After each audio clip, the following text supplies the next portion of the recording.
الحمدللہ رب العالمین والصلاة والسلام علی سید الانبیاء والمرسلین بسم اللہ الرحمن الرحیم عن ابی ہریرہ رضی اللہ تعالی عنہ قال قال رسول اللہ صلی اللہ علیہ وسلم من اتبع جنازۃ مسلم ایمانا و احتسابا وکان معه حتی یصلی علیہا ويفرغ من دفنها فإنه يرجع من الأجر بقراءتين كل قراءة مثل أحد ومن صلى عليها ثم رجع قبل أن تدفن فإنه يرجع بقراءة متفق عليه۔ حضرت ابو ہریرہ رضی اللہ تعالی عنہ سے روایت ہے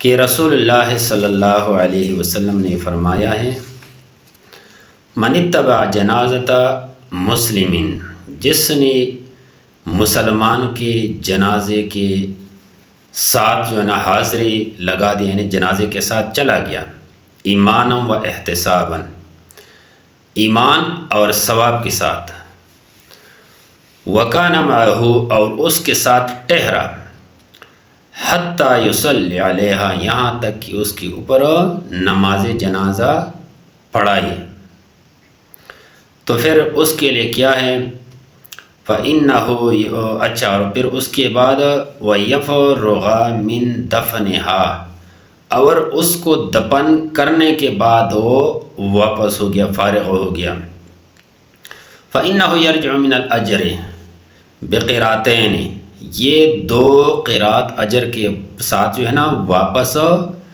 لوٹ گیا یہ بندہ، اور وہ اجر کیا ہے؟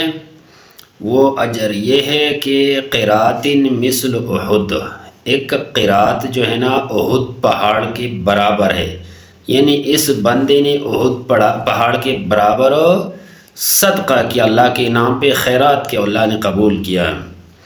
ومن صلی علیہا، اور جس نے اس پر جنازہ پڑھائی، ثم رجع قبل، اور پھر اس سے جو ہے نا واپس ہو گیا، ان تدفنا، دفنانے سے پہلے جو ہے نا یہ بندہ واپس آ گیا، تو اس کے لیے کہ فَإِنَّهُ يَرْجِعُ بِقِرَاءَةٍ، یہ ایک قرات کے ساتھ واپس آ گیا۔ یہ جنازہ ایک ایسی عبادت ہے کہ یہ مسلمان کا آخری حق ہے، مسلمان بھائی کا، اور جنازہ اتنی ضروری چیز ہے، اتنی اہمیت والی چیز ہے کہ یہ فرض کفایہ ہے۔ اگر کسی نے اعلان سن لیا یا کسی محلے میں اعلان ہو گیا کہ بھائی فلان بندے کا جنازہ ہے، اور محلے سے کوئی بندہ یا گلی سے کوئی بندہ جنازے میں شریک نہیں ہوا، تو پورے محلے والے گنہگار ہیں۔ اگر چند بندے شریک ہو گئے تو پھر گنہگار نہیں ہے۔ تو جنازے کے ساتھ چلنا اور پھر اس کے اوپر نماز جنازہ پڑھانا، اور پھر قبرستان میں جا کے اس کے ساتھ بیٹھنا، دفنانے کے بعد واپس ہونا، یہ بہت بڑا جو ہے نا بڑی نیکی ہے، اور یہ عظیم جو ہے نا اجر ہے، تو اس کے لیے بہت ضروری ہے۔ اور جنازے مردے کی اتنی اہمیت ہے کہ سوار کو نہیں چاہیے کہ اپنی سواری پہ بیٹھ جائے اور جنازے سے آگے گزر جائے، جنازے کے پیچھے جانا ہے، یہ ادب ہے۔ کیونکہ ایک یہودی عورت کا جنازہ جو ہے نا وہ جا رہا تھا، تو رسول اللہ صلی اللہ علیہ وسلم کھڑے ہو گئے، صحابہ کرام بھی کھڑے ہو گئے، پھر جب وہ جنازہ آگے گزر گیا تو آپ صلی اللہ علیہ وسلم بیٹھ گئے، تو صحابہ کرام بھی سارے بیٹھ گئے۔ پھر رسول اللہ صلی اللہ علیہ وسلم سے پوچھا کہ یہ تو یہودی عورت کا جنازہ ہے، تو رسول اللہ صلی اللہ علیہ وسلم نے فرمایا کہ ہاں مجھے پتہ ہے، لیکن جنازے کا احترام کرنا چاہیے، چاہے وہ مسلمان ہو چاہے وہ غیر مسلم ہو، کیونکہ انسان کے جو ہے نا آخری رسومات ہے دنیا سے رخصت ہونے کا۔ دوسری بات یہ ہے کہ جنازہ جلدی پہنچانا چاہیے، گھر سے نکالنا چاہیے۔ حدیث پاک میں ہے، رسول اللہ صلی اللہ علیہ وسلم فرماتے کہ جب مردے کا جنازہ لوگ کندھوں پہ اٹھاتے ہیں، تو یہ مردہ اگر نیک بندہ ہے بار بار آوازیں لگاتے مجھے جلدی لے جاؤ اپنے قبرستان میں، اپنے خوشیوں کی طرف لے جاؤ۔ اگر یہ بندہ گنہگار ہے تو پھر یہ اونچی آوازیں لگاتے ہائے ہائے مجھے کدھر لے جا رہے ہو۔ اگر نیک بندہ ہے گھر سے نکال دو، جلدی جلدی پہنچا دے. اگر نیک نہیں بدکار بندہ ہے، جہنمی بندہ ہے، تو گھر سے جلدی جلدی نکال دو، ختم کرو. تو یہ جنازے کی جو ہے اہمیت ہے. اور پھر جنازے میں لمبی لمبی دعائیں پڑھنا، جنازے کی بات نہیں، جنازے میں حدیثوں سے ثابت ہے، تقریباً 14 دعائیں حدیثوں میں ثابت ہے کہ یہ جنازے میں پڑھنا ہے مردے کے لیے، اور اخلاص کے ساتھ، نیت کے ساتھ.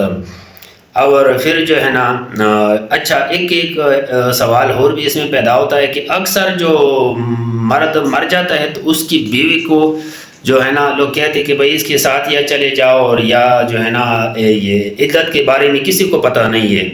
ہمارے پنجاب میں خصوصاً عدت کے بارے میں جب کوئی بندہ مر جاتا ہے تو اس کی بیوی چاہے بڈھی ہو چاہے جوان ہو، اس پر عدت اپنے گھر میں، خاوند کے گھر میں عدت مکمل کرنا ضروری ہے.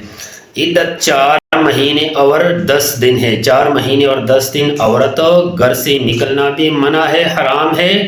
اور غیر محرم یعنی ان لوگوں کے ساتھ بات چیت کرنا جس سے اس عورت کی نکاح ہو سکتی ہے، تو پھر اس سے کلام کرنا، اس سے ملنا، اس سے جو ہے نا بے پردگی کرنا، یہ حرام ہے، تو اس سے پردہ کرنا چاہیے. تو دوسری بات یہ ہے کہ جب بندہ مر جاتا ہے، کچھ لوگ کہتے ہیں کہ بھائی بیوی کو کہتے ہیں کہ بھائی اس کے چہرے کو مت دیکھو، نکاح ٹوٹ کے ختم ہو گیا. یا کوئی عورت مر جاتی ہے تو مرد کو کہتے ہیں کہ بھائی اپنی بیوی کے چہرے کو مت دیکھو، ختم ہو گئے، تیرے سے رخصت ہو گئی. یہ جو ہے نا یہ فضول بات ہے، یہ جو ہے نا جاہلانہ بات ہے. کیونکہ ایک روایت کے مطابق حضرت علی رضی اللہ تعالیٰ عنہ نے حضرت فاطمہ رضی اللہ تعالیٰ عنہ کو غسل دے دیا تھا، اور حضرت ابوبکر صدیق رضی اللہ عنہ کو اپنی بیوی نے غسل دے دیا تھا، یعنی ایک روایت کے مطابق. تو میرے بھائی یہ فضول باتیں جو ہے نا یہ جاہلانہ باتیں یہ نہیں کرنا چاہیے. خاون اس کا خاون ہے اور بیوی اس کی بیوی ہے، لیکن یہ عدت جو ہے نا یہ گھر میں گزارنا ہے. اور منہ دیکھنا، چہرہ دیکھنا یہ شریعت کے خلاف نہیں ہے. ایک بات اور ہے کہ عدت اور اعتکاف ان دونوں کا ایک سمجھے طریقہ ہے. جس طرح اعتکاف میں مسجد میں بیٹھنا اور اعتکاف میں فضول باتوں سے اور جو ہے نا پردہ ضروری ہے عام لوگوں سے، تو اسی طرح جو ہے نا یہ ضروری ہے، عدت میں بھی ضروری ہے. کیونکہ ایک عورت آ گئی رسول اللہ صلی اللہ علیہ وسلم کے پاس، اس نے فرمایا کہ یا رسول اللہ میرا خاون مر گیا، وفات پا گیا، اور میرا گھر جو ہے بے پردے ہے، میں اپنے والدین کے گھر میں عدت گزار سکتا ہوں یا نہیں گزار سکتی ہوں یا نہیں؟ تو رسول اللہ صلی اللہ علیہ وسلم نے فرمایا کہ اسی گھر میں، اپنے گھر میں عدت مکمل کرو، پھر عدت کے بعد اپنی پیکے میں چلے جاؤ.